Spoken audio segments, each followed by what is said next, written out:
Bonjour à tous, c'est Pauline ou Pocho Doodle, bienvenue sur ma chaîne YouTube. Ici on parle bullet journal et créativité et aujourd'hui on va préparer les pages de Mars dans mon bullet journal. Le film d'animation Disney du mois est Notre-Dame de Paris et j'ai envie d'utiliser mes encres Sennelier pour ce thème. Je t'invite à t'installer avec ton bullet journal pour un moment de créativité. Cette année, j'utilise mon propre bullet journal avec des pages préstructurées et on va commencer par aller dans le Futurlog pour ajouter ma couleur du mois sur le calendrier de Mars. Je vais donc utiliser mes encres Sennelier et ma couleur principale sera le violet. Je dilue une goutte d'encre avec de l'eau pour ajouter la couleur sur l'entête de mon mois. Là je peins sur le stickers de mon mois de mars, mais j'ai fait des essais, je peux utiliser l'encre directement sur les pages de mon carnet. Je passe ensuite à ma page de pense-malin sur laquelle j'ai ajouté mon tableau des thèmes Disney potentiels pour ajouter mars 2024 devant le bossu de Notre-Dame. Faisons maintenant un petit tour de mes pages de février qui étaient sur le thème de la Belle au bois dormant. On était donc déjà dans un thème plutôt médiéval. Je suis un petit peu en retard dans le remplissage de mes pages.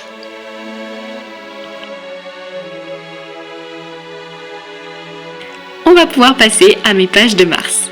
Et on commence avec la page de couverture que j'ai envie de faire avec les encres, que j'ai envie d'utiliser sur du papier aquarelle, ça ira mieux, j'ai choisi le XL de Canson. Et comme vous voyez, j'ai déjà fait les brouillons, ce sera Notre-Dame de Paris. J'ai enlevé la page de bloc pour pouvoir la scotcher sur cette planche. Ce masking tape de peinture va me permettre de maintenir la feuille bien à plat, bien tendue, mais aussi de faire les bordures blanches comme j'aime bien autour de mon illustration. Je commence par estomper un petit peu mon brouillon avec ma gomme mie-pain. Et comme le crayon à papier risque de griser un peu mes couleurs, je fais mon line art avec mon Copic Fine Liner Bordeaux. C'est un feutre permanent résistant à l'eau et au feutre à alcool, donc il va pas du tout bouger avec les encres Sennelier. Avec ce line art, j'avais envie de rester un peu dans l'esprit croquis, donc je n'ai pas utilisé de règles et j'ai vraiment fait à main levée tous les petits détails que j'ai vraiment beaucoup simplifiés sur Notre-Dame. Pour réduire la durée de la vidéo, je ne vais pas vous montrer le line art en entier, mais c'est quand même satisfaisant à regarder en accéléré comme ça. J'ai filmé directement en x10. Pendant que je dessinais tout ça, j'écoutais mon livre audio du mois, et c'est pas Notre-Dame de Paris, mais je compte bien le lire au mois de mars. J'avais juste très envie de terminer mon livre précédent. Je peux quand même vous donner un premier fun fact sur le bossu de Notre-Dame. Comme vous le savez sûrement, le bossu de Notre-Dame est inspiré de Notre-Dame de Paris, le roman de Victor Hugo, dont le titre a d'ailleurs été traduit par Le bossu de Notre-Dame en version anglaise. Et Victor Hugo n'aimait pas du tout ce titre-là parce que dans son bouquin, il considérait que Quasimodo, le bossu, c'était pas forcément l'élément central de l'histoire, il y a plein d'autres personnages importants. Donc Victor Hugo n'aurait certainement pas aimé que Disney appelle son film comme ça. D'ailleurs, j'ai lu que la famille de Victor Hugo n'aimait pas du tout l'adaptation de Disney de son histoire. Je pourrais vous le confirmer quand je l'aurai écouté, mais j'ai lu qu'il y avait quand même beaucoup de différences entre l'histoire de Disney et celle de Victor Hugo. C'est normal, il faut l'adapter pour le public plus jeune. Et autre fun fact, les réalisateurs pensaient vraiment que leur film allait être classé moins de 13 ans, ou moins de 10 ans au moins, à cause de toutes les références religieuses, et en particulier le péché de luxure de notre cher Frollo. Je dis cher Frollo alors que c'est le pire de tous les méchants. On peut d'ailleurs enchaîner avec un autre fun fact, Disney a préféré changer le titre de Frollo, il est juge dans le film Disney, alors que c'est l'archidiacre dans Notre-Dame de Paris, parce qu'il voulait pas s'attirer la foudre de certaines personnes. On arrive à la fin du line art, je sais pas si c'est très visible, mais j'ai essayé de faire des traits plus foncés sur le premier plan et moins épais sur le plan arrière. Une fois mon crayon à papier bien gommé, je peux passer à la phase de coloration et je commence par mouiller toute la partie du ciel. Comme ça, l'encre, quand je déposerai, restera bien dans la zone mouillée et n'ira pas, théoriquement, sur les parties pas mouillées. On ne voit rien, mais je laisse des espaces secs là où je veux qu'il y ait des nuages. Pour le ciel, je vais encore faire un dégradé très coloré, j'adore ça, et je commence par le jaune pour la ligne d'horizon. Vous allez voir, j'ai vraiment besoin d'une toute petite goutte d'encre pour faire des très grandes surfaces parce que l'encre est vraiment très pigmentée, donc même diluée, elle est encore bien colorée. En parlant de ma ligne d'horizon, je m'en suis rendu compte que très tard dans mes étapes d'illustration, mais elle n'est pas du tout droite, elle est vraiment penchée là, mon pont, je sais pas, il s'envole vers le ciel sur la droite. Donc je corrigerai ça à l'étape du digital quand je scannerai mon illustration. Je décide ensuite de mettre du rose dans mon ciel. L'illustratrice qui m'a beaucoup inspirée à utiliser des encres, c'est Si, la chaîne YouTube Yessi. Elle a fait pas mal de tutos et de vidéos astuces sur comment utiliser les encres en illustration. Donc je me suis beaucoup aidée de ces vidéos pour faire cette illustration. J'ai notamment vu qu'elle utilisait 2 verres d'eau, de l'eau pour laver son pinceau et de l'eau propre pour diluer ses peintures. Mais bon, j'ai pas été très douée pour garder l'eau propre très longtemps. Là, justement pour mon dégradé, je viens de mettre plus du tout de pigment sur mon pinceau. Donc mon pinceau est libre de pigment, juste de l'eau, pour essayer de mixer les 2 zones de couleur. Et ça fonctionne plutôt bien, je suis contente. Je trouve que c'est assez facile de faire des dégradés avec ces encres.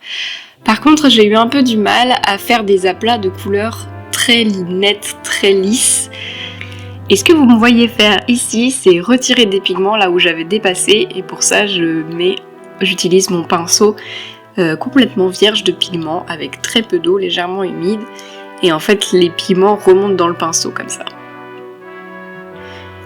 Et donc je disais que mes aplats de couleurs étaient pas très nets. Je pense qu'il m'aurait fallu un pinceau plus grand pour faire ces ciels. Je passe ensuite au violet justement pour le dégrader, pour que le haut du ciel soit vraiment foncé.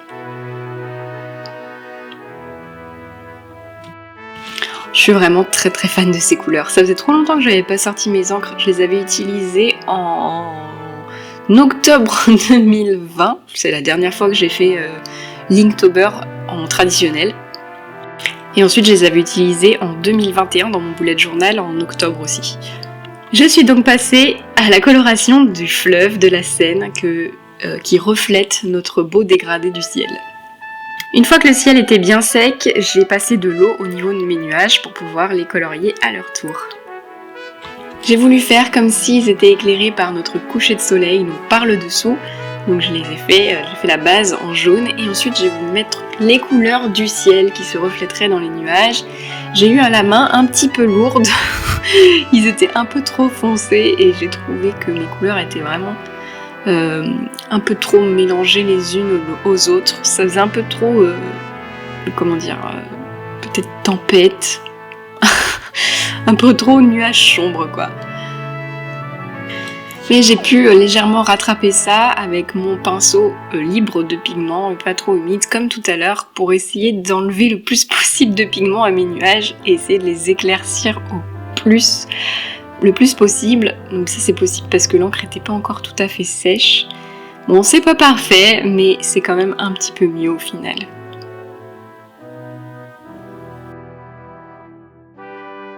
Je vais pouvoir passer au bâtiment, donc pour ça j'utilise des points de mes 3 couleurs différentes. En fait je vais mélanger mes 3 couleurs pour faire une sorte de gris violacé pour faire mes bâtiments. Je voulais que mes couleurs soient quand même un petit peu plus ternes pour les bâtiments par rapport au ciel.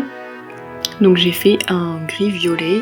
Là ça allait pas, j'ai rajouté un peu de jaune et finalement c'était parti. Pour les bâtiments, j'ai commencé par le fond. L'idée c'était que ce soit un peu flou, que ce soit pas bien net les bâtiments du fond, pour faire comme s'ils se fondaient dans l'horizon.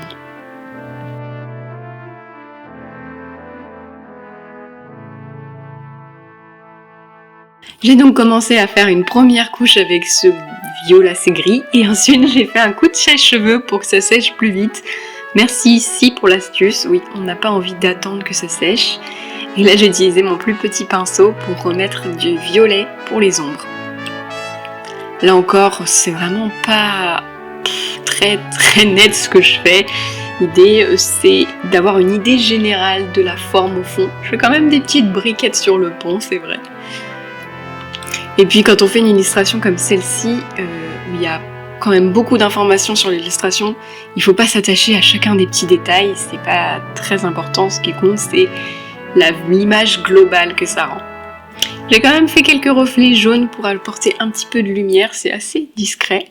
Et ensuite l'idée c'est de faire toujours la même chose, c'est que les murs qui sont sur la droite, ils seront éclairés donc en jaune, et les autres murs qui sont face à nous ou un petit peu sur la gauche seront dans l'ombre, donc dans ce gris violacé. C'est pareil, le jaune, je l'ai un petit peu grisé avec mon mélange de 3 couleurs. Et ensuite j'y vais par étapes, parce qu'avec les encres, comme on l'a vu, c'est difficile de rééclaircir. Donc je commence par faire des premières couches assez claires, et petit à petit je vais rajouter d'autres couches pour ajouter un petit peu d'ombrage. Et entre chaque couche, je peux passer un coup de sèche-cheveux pour aller plus vite. En plus des ombres, en violet, je fais aussi les mansardes de toutes ces petites maisons parisiennes. J'ai une idée, pendant que vous me voyez peindre, je vais vous lire le début de Notre-Dame de Paris par Victor Hugo. Il est disponible sur le site de la Bibliothèque nationale de France. Je me dis que ça peut changer un petit peu des fun facts. Début de Notre-Dame de Paris par Victor Hugo, 1831. 1. La Grand Salle. Il y a aujourd'hui 348 ans, 6 mois et 19 jours que les Parisiens s'éveillèrent au bruit de toutes les cloches sonnant à grande volée dans la triple enceinte de la cité, de l'université et de la ville.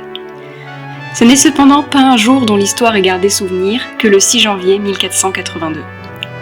Rien de notable dans l'événement qui mettait ainsi en branle, dès le matin, les cloches et les bourgeois de Paris.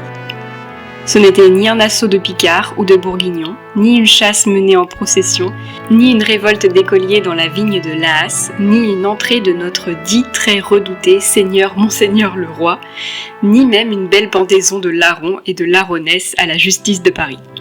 Ce n'était pas non plus la survenue si fréquente au XVe siècle de quelques ambassades chamarrées et empanachées.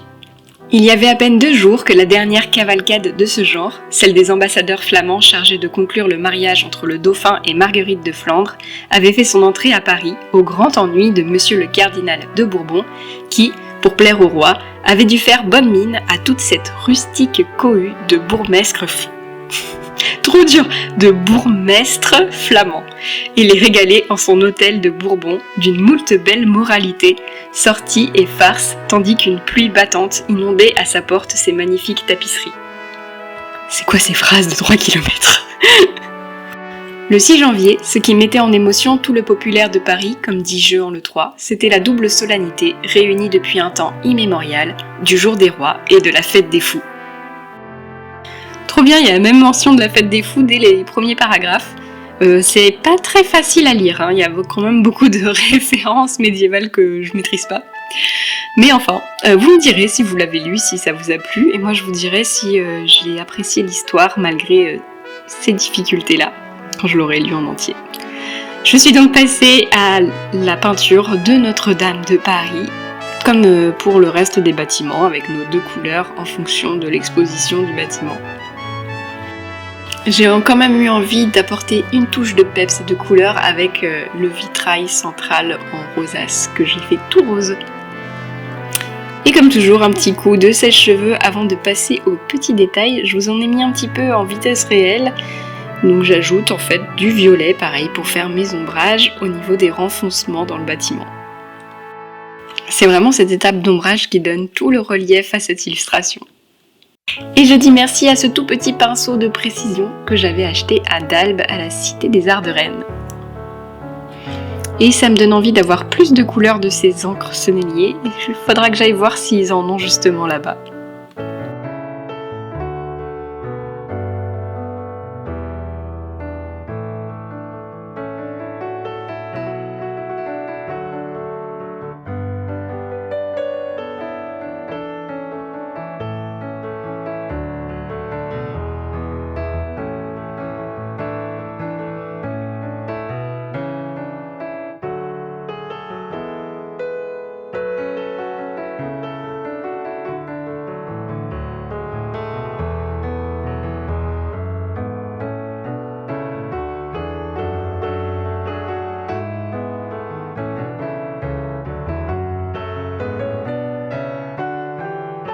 Oups, j'ai l'impression que j'avais pas bien fait la mise au point pour ce passage-là, où je peins tout le sol, que je fais en jaune dans la lumière, et je décide de faire une ombre portée de la cathédrale sur l'esplanade devant.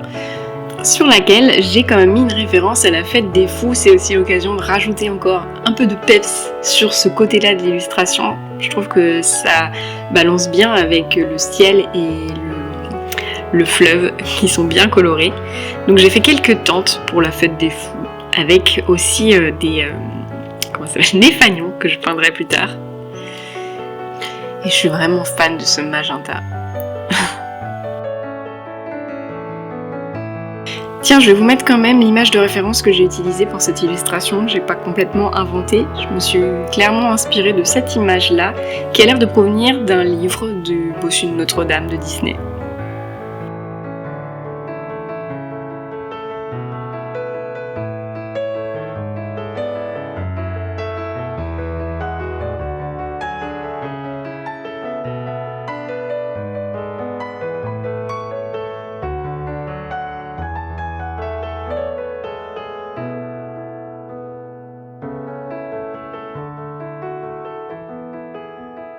Je suis contente d'avoir réussi à mettre quand même une petite référence à ces fagnons de la fête des fous dans l'illustration. Voilà comment j'ai peint les petits triangles fagnons violets en temps réel. Je les ai fait peut-être un petit peu trop foncés.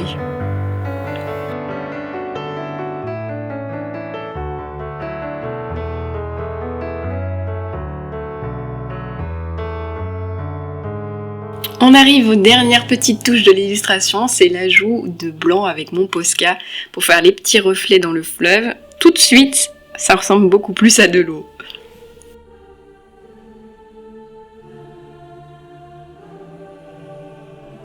J'en ai mis aussi sur mes nuages pour les éclaircir encore un petit peu.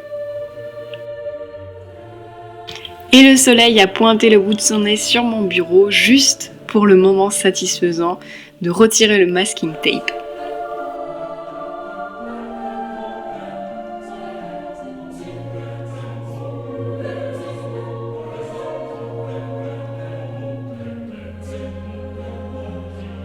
Après ça, comme je vous ai dit, j'ai pu scanner mon illustration, je l'ai modifiée un petit peu digitalement pour essayer d'avoir à peu près les mêmes couleurs sur l'impression, c'est vraiment pas facile. J'en ai profité, comme je vous l'ai dit, pour redresser un petit peu l'horizon, qu'il soit bien à plat, et aussi pour aplanir un peu mes couleurs, lisser un petit peu mes couleurs dans le ciel. Et je l'ai imprimé sur du papier stickers que je viens coller sur ma page de couverture en laissant un cadre blanc autour. J'en ai aussi profité pour mettre au crayon à papier la citation que je veux ajouter à cette page. Et je vais l'écrire d'abord avec mon Posca blanc au niveau du ciel qui est plus foncé. J'ai choisi la citation « C'est l'âme de Paris qui s'enflamme quand sonnent les cloches de Notre-Dame ». D'ailleurs, petit fun fact, c'est les paroles de la première chanson du film qui a failli ne pas exister. C'était au départ un monologue parlé et pas une chanson.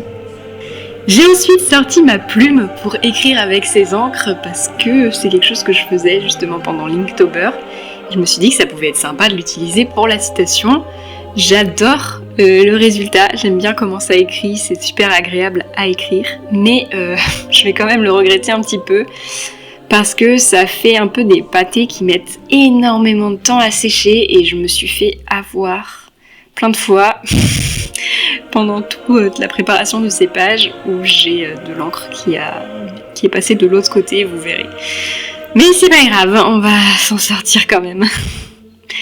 Notamment avec Notre-Dame, que j'ai écrit en majuscule ici.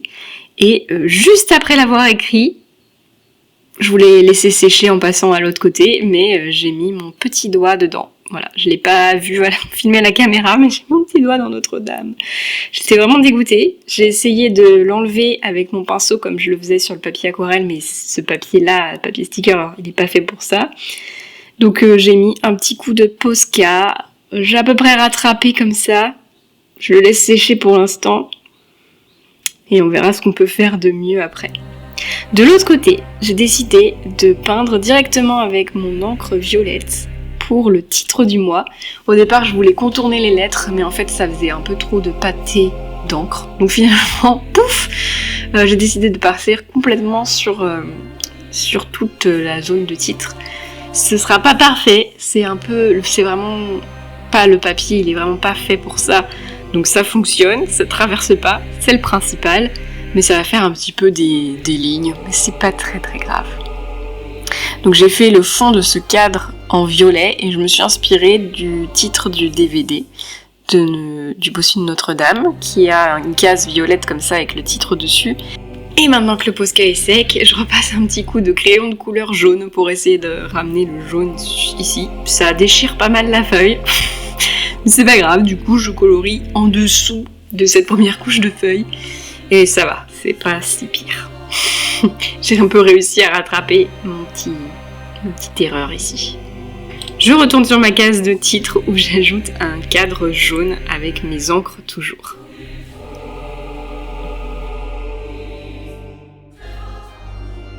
Et pour le nom du mois, j'ai sorti mon gel roller Edding doré. Je voyais encore un tout petit peu en transparence le brouillon que j'avais fait en dessous de l'encre. Mais je pense que j'ai pas suivi exactement, mais c'est pas très grave, c'est quand même inspiré toujours de la police du titre, avec le R qui fait une grande barre finale comme ça, qui passe en dessous du S suivant.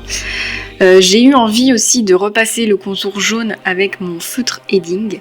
Malheureusement, c'était vraiment la fin, j'ai fini le feutre dans mon titre. Heureusement, j'ai réussi à faire toutes les lettres jusqu'au bout, sinon j'aurais été un peu deg.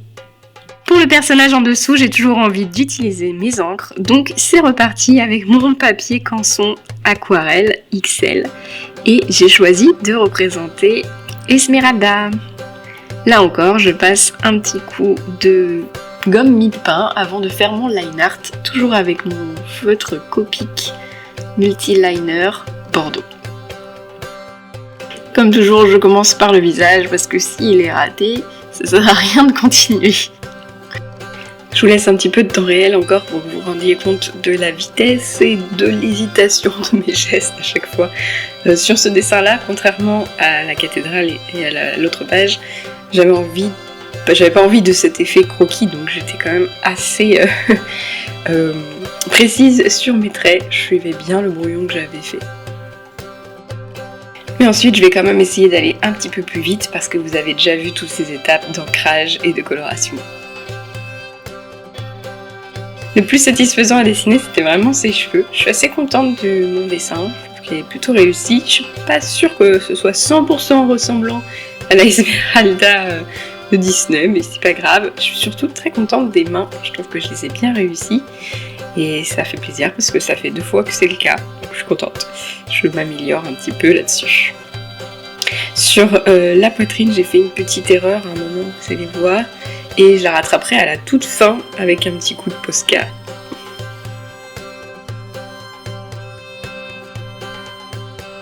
J'ai encore passé pas mal de temps à faire mes mélanges de couleurs pour trouver une couleur qui pourrait faire peau.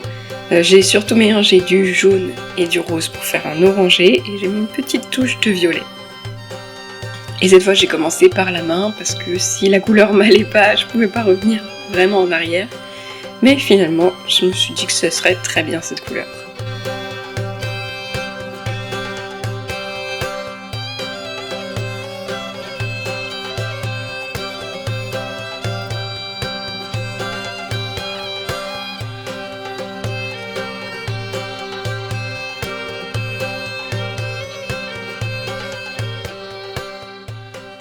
Pour les ombrages, j'ai juste remis une toute petite touche de violet en plus dans mon mélange.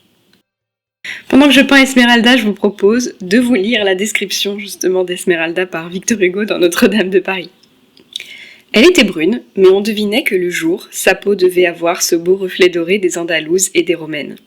Son petit pied aussi était andalou, car il était tout ensemble à l'étroit et à l'aise dans sa gracieuse chaussure. Elle dansait, elle tournait, elle tourbillonnait sur un vieux tapis de Perse, jeté négligemment sous ses pieds. Et chaque fois qu'en tournoyant sa rayonnante figure passait devant vous, ses grands yeux noirs vous jetaient un éclair. Autour d'elle, tous les regards étaient fixes, toutes les bouches ouvertes. Et en effet, tandis qu'elle dansait ainsi, au bourdonnement du tambour de basque que ses 2 bras ronds et purs levaient au-dessus de sa tête, mince, frêle et vive comme une guêpe, avec son corsage d'or sans plis, sa robe bariolée qui se gonflait, avec ses épaules nues, ses jambes fines que sa jupe découvrait par moments, ses cheveux noirs, ses yeux de flamme, c'était une surnaturelle créature. Victor Hugo, Notre-Dame de Paris, 1831. J'ai l'impression que Disney l'a quand même plutôt bien représenté, c'est assez ressemblant avec cette description. Toujours comme il n'y a pas de bleu dans mon thème, j'ai choisi de faire son corsage en rose, donc le même que ses lèvres et son foulard. J'en ai mis aussi un peu sur ses yeux pour faire du fard à paupières, et j'ai fait d'ailleurs ses iris en violet pour rester dans mon thème. Tout comme ses cheveux. J'y ai passé un petit peu de temps en repassant plusieurs fois, en laissant sécher puis en repassant une autre couche plus foncée pour faire des ombres, des détails, et avec mon petit pinceau fin, j'ai pu faire plein de petits cheveux. Et ce qui est bien avec l'encre, c'est que contrairement à l'aquarelle, ça se réactive pas quand on repasse une couche par-dessus. Donc là, j'ai pu foncer cette zone de cheveux que je trouvais vraiment trop claire, et on voit quand même toujours en dessous les petits détails de cheveux que j'avais pris le temps de faire avant.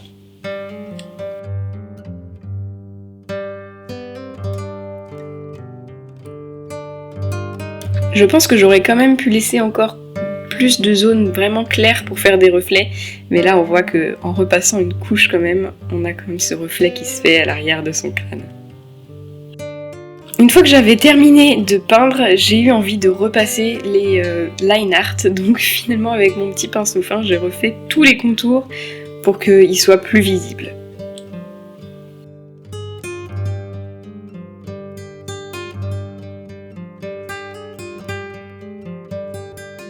Et bien sûr, on n'oublie pas la petite touche de lumière dans les yeux. D'ailleurs, maintenant que je le vois, j'ai l'impression qu'elle louche quand même un petit peu.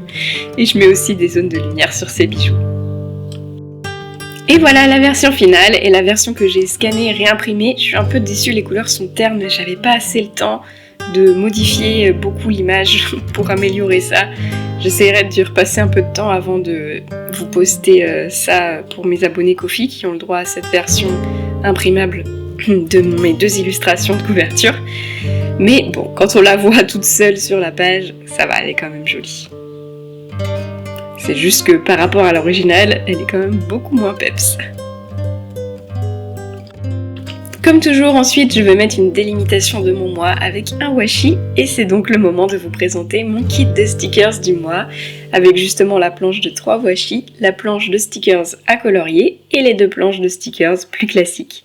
J'ai pu faire les personnages ce mois-ci, comme ce sont des personnages de Victor Hugo et pas de Disney. Et ça, ce sont les 2 planches basiques en option. Et dans la même collection, il y a ce sticker vinyle géant qui fait 10 cm et ces 3 designs là que j'ai aussi imprimés sur du sticker vinyle waterproof. C'est reparti pour mes pages de bullet journal. Je commence par mettre mon washi tape sur le côté. Je peux mettre 2 bandes pour faire toute la hauteur du carnet. Je la place sur la moitié de la page pour pouvoir replier de l'autre côté. Ensuite, je coupe ce qui dépasse. J'ai eu envie de rajouter des petits éléments ici, des petits stickers, c'est ceux que j'offre avec les planches bonus.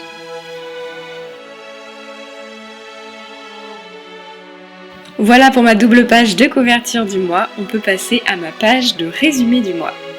J'ai conçu cette page pour que vous puissiez avoir un mini calendrier à remplir, mais moi j'ai décidé d'en faire une zone de 1 doodle par jour parce que j'aime trop ça.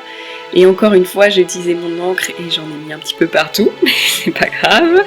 Ensuite, j'ai fait des petits ronds avec de l'encre plus diluée, en alternant mes 3 couleurs sur toutes mes cases, et dedans je viendrai mettre mes numéros de jour. Donc dans ces cases, je vais faire un doodle par jour, et en dessous, je vous avais laissé la place aussi pour faire une ligne par jour, soit de gratitude, soit pour noter vos tâches ou vos événements qui sont placé en haut dans le calendrier, mais moi je vais en profiter pour faire mon planeur de contenu. En général vous ne le voyez pas dans ces pages là parce que je le fais sur mes pages de semaine, mais là il y avait la place donc je l'ai fait ici. En face c'est ma page réservée à mes abonnements Ko-fi comme toujours. Cette fois j'ai à nouveau la place pour noter les exclusivités que j'offre à mes abonnés sur Ko-fi, donc avec ces 6 points là que je pourrais remplir comme des tâches. J'ai ensuite la place pour mettre les noms des nouveaux membres qui rejoignent mes abonnements. N'hésitez surtout pas à rejoindre, c'est sans engagement et il y a un abonnement à partir de 2 € où vous pouvez avoir accès à du contenu exclusif. C'était donc la page du tout rose parce que je fais aussi mon titre en rose, cette fois dilué avec mon pinceau.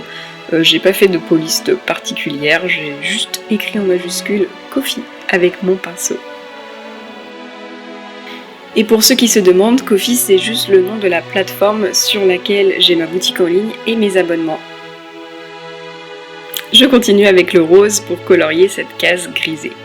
Ce sera une zone de titre. J'ai choisi de décorer cette page avec mes 2 stickers gargouilles, donc ce sont les gargouilles qui vont garder ma page Ko-fi ce mois-ci. Petit fun fact sur les gargouilles justement, elles sont vraiment inspirées du roman de Victor Hugo parce que dans le roman Quasimodo parle à ces gargouilles. Bon là, dans le Disney, elles prennent vraiment vie dans son imagination. Et dans la version anglaise, 2 des gargouilles s'appellent Victor et Hugo, je sais pas pourquoi ils l'ont pas gardé dans la version française. Dans cette case, je vais noter mes statistiques de mes abonnements en rose et de mes réseaux sociaux en violet. Et je note le titre Statistiques au Posca. Le Posca fonctionne vraiment très bien sur les encres. Avec ma plume, comme le mois dernier, je fais aussi le contour des lettres en plus foncé. Et en face, je viens enfin ajouter mes numéros de jour maintenant que mes petits points sont secs. En blanc sur les foncés et en bordeaux sur le jaune. Eh bien le rythme de la vidéo s'accélère. Je peux passer à la page suivante, je suis un peu dégoûtée, j'ai encore de l'encre qui a transféré ici. Mais c'est pas grave, on passe donc à la page de tracker, mes suivis du mois. Et pour cette page, j'avais envie de faire un pop-up, ça fait longtemps, et je veux utiliser ce sticker de Notre-Dame. J'ai fait une sorte de rectangle avec du papier 160 grammes, c'est assez facile à faire, juste en repliant sur lui-même une bande de papier. Je le colle pour fermer mon rectangle, et je colle à nouveau le dessous du rectangle pour le placer sur ma feuille. Et ensuite, je vais mettre de la colle aussi sur le dessus du rectangle parce que ça va être sur ça que je vais coller ma cathédrale. Donc là, on a l'impression qu'elle n'est pas centrée sur la page. C'est juste le temps de la coller et ensuite, hop, quand le rectangle va se relever, ça va venir au centre de la page. Ensuite, qu'est-ce qui va faire que le rectangle se lève quand on ouvre la page? C'est cette bande de papier que je viens coller en dessous de la cathédrale. Comme ça, hop, on peut tirer dessus, ça lève le papier. Ensuite, je replie ma bande de papier pour que l'espace entre la bande et le centre du carnet soit à peu près de la moitié de la hauteur du rectangle qui soulèvera la cathédrale. Et je recoupe la bande de papier pour laisser juste une petite languette sur laquelle je vais mettre de la colle. Ensuite, je vais pouvoir replier mon carnet pour coller cette languette de l'autre côté de la page. J'utilise de la colle Too Way Glue qui colle assez rapidement. Et voilà, quand j'ouvre le carnet, ça tire la languette et ça soulève le pop-up. C'est super simple et assez efficace, j'aime bien. J'ai choisi de faire une bande assez large parce que dessus je vais coller un fanion de mon tracker d'énergie. En fait, c'est des stickers à colorier. Chaque fanion sera colorié d'une certaine couleur pour suivre mon énergie. Et cette fois, j'ai envie d'en mettre partout sur ma page. Et comme j'ai pas envie de donner l'impression que le fanion est suspendu dans le vide, là où il faut, je vais ajouter des petits poteaux pour suspendre mes fanions. Et c'était parti pour le casse-tête du positionnement de tous mes fanions sur ma page. J'avais envie vraiment de les répartir et qu'ils soient pas suspendus dans le vide, donc ils s'accrochent aux différents éléments de la page. J'en ai fait qui partent de dessous la cathédrale par exemple. Et aussi j'ai pas hésité à recouper des morceaux quand il fallait et à faire à nouveau un petit poteau là où je voulais pas que ce soit suspendu dans le vide.